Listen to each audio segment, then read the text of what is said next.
goals. So the biggest compliment I have experienced was not when a federal senator bought my art or during my first solo exhibition. It was when my 18-year-old daughter's friends asked if she could buy a piece of my art. I said we can have it, Rob. You can see there, I've said it 3 times because I hope it sinks in. There is no such thing as bad art, it's subjective. Hi, I'm Laura Lewis. I'd like to acknowledge that I stand on the unceded country of the Turrbal and Jagera peoples and pay my deepest and profound respects to the elders past, present and emerging. I'd like to also acknowledge the brave and determined people who live with a mental illness and remind them that they are not alone, that they are enough and they are worthy. And please remind me, because I need to hear that as well.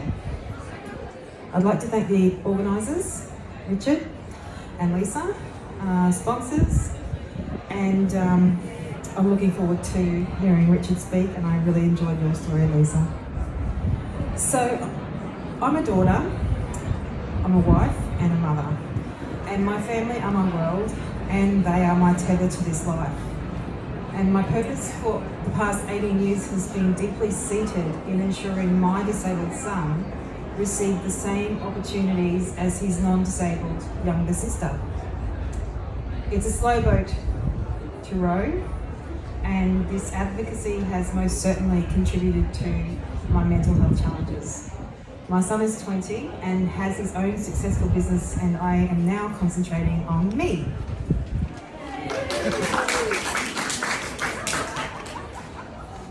I can't remember what the slides are, but do you want to...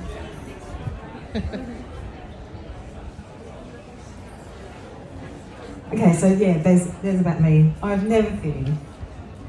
At 41, my mental health rapidly declined, and I received autism and ADHD diagnosis at 49, and I discovered art, and through art, discovered me.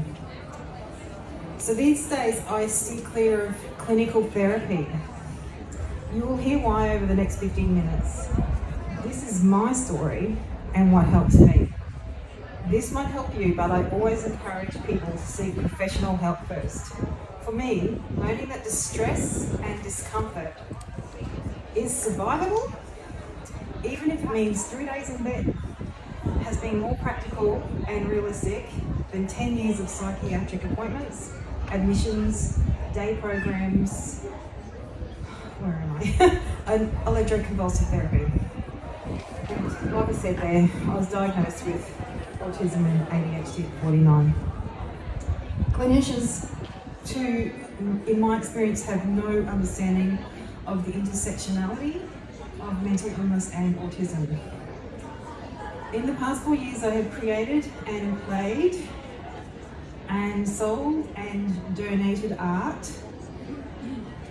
So these are my early pieces. I started doing art when I was diagnosed with ADHD, and I was in a private psychiatric facility. And I had, in the first picture, the green, that's carefree tampon wrappers. Because I had no art supplies, and I was taking ADHD, and my brain just exploded with a creative boom. And I rang my husband and said, bring this, and this up, and that's what I did first because I had nothing else. And I used flowers, and that black background was coffee cups that I actually had used. I didn't take paper ones and unused ones, and I cut them all up, dried them, washed them, and glued them on a hospital's provided canvas, and used some flowers that a friend had given me. Artivism. So that piece is actually featured in several Disability Royal Commission magazines, and that's about my advocacy around the United Nations rights of a person with a disability, mostly. And I better get back on track. So yeah, I experimented, sold, and donated art. Beyond my wildest dreams, I never thought I would identify as an artist. It still feels a bit, but I do. I don't have a fear of failure with art. There's no such thing. You paint over it, you pivot. Art is the most expressive form of communication I have found that makes sense. There are times when I'm non-verbal, but I can create and evoke intense emotion through art. I don't care if my art is loved or loathed. For me, it is priceless. It's not the outcome, but the process. I used to keep a sketchbook of ideas of future plans, and I ended up throwing it out because my brain just went too fast and I ran out of pages. So if you just want to move to the next slide, please. I love collage and mixed medium. I love creating satirical and playful art. I love using found things, items destined for landfill and items found in any home so that I can share to people with particularly financial barriers the very accessibility nature of art. I've sewn copper wire into a canvas. I've done things like, and this is not me making it up, like lots of artists have done it, but they experiment, but mixed bicarb and vinegar with acrylic paints and, just tried lots of different things. I've had no training, it's just my brain goes, oh, I wonder what'll happen if I try this. And I like doing things that are in my home and sharing that so that people who have the inability to go out and get art resources can have a go. I have a YouTube channel, but I've got like 6 subscribers.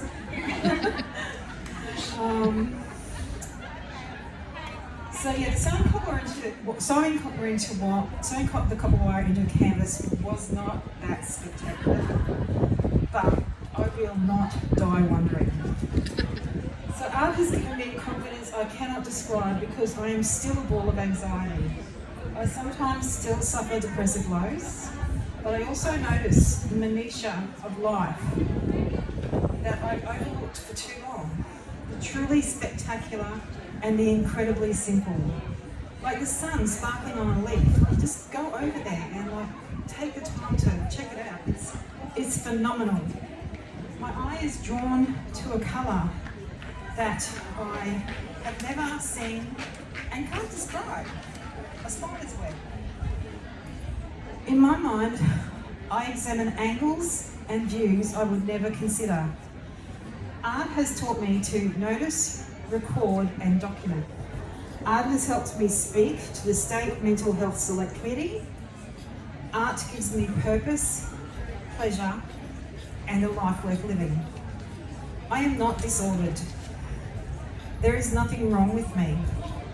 I will always need to take medication and keep my toolbox of supports up to date. I tune into my mental thermometer every day. I also know that there is no such thing as being too sensitive. I'm an empath, and feeling the pain of others is not a disadvantage or something I need to work on. Instead, I take responsibility to what I expose myself to. I avoid the news. I have strong boundaries and say no a lot. I'm unapologetic and I simply don't explain anymore. Age partly helps me with this. I don't think I could have done that kind of thing at 18. Learning to say no has been good for me and it's been a revelation. I've lost friends during the course of my mental illness, which has been about a 12-year process. They've winnowed out quite a lot. It's fine. I recognise the quality of the few in my circle. I don't practice gratitude, but I always find things to be grateful for. If I was to give you one piece of advice, it would be to actively pursue a creative hobby. And I always like to end my speeches with a call to action, and today I'm going to give you 2. So if there's anyone here from government, NGOs, whatever, art therapy, be it visual, musical, performance, photographic, needs to be more accessible, and our state government would financially benefit from this by offering therapeutic art as an intervention. because the flow-on ripple effect down the track of us staying well is saving them money in their health budget. And for crying out loud, our federal government must fund a Medicare rebatable mental health care plan that will offer continuity and also access for rural and regional people. Our youth are struggling and more needs to be done. Speaking as a mum of a 20-year-old and an 18-year-old who would benefit from better access. Thank you so much for listening. Oh, do you want me to explain I was going to explain why, but anyway, here's if you want to follow me on Instagram, there is a really funny story to that name, Nail Polish and Shallow Living. And one day, if you want to buy me a bottle of champagne, I'll tell you. Oh yeah, feel free to follow me. Thank you.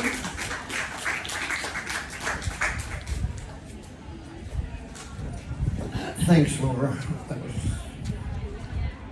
I like the way you get your advocacy in. That's really cool.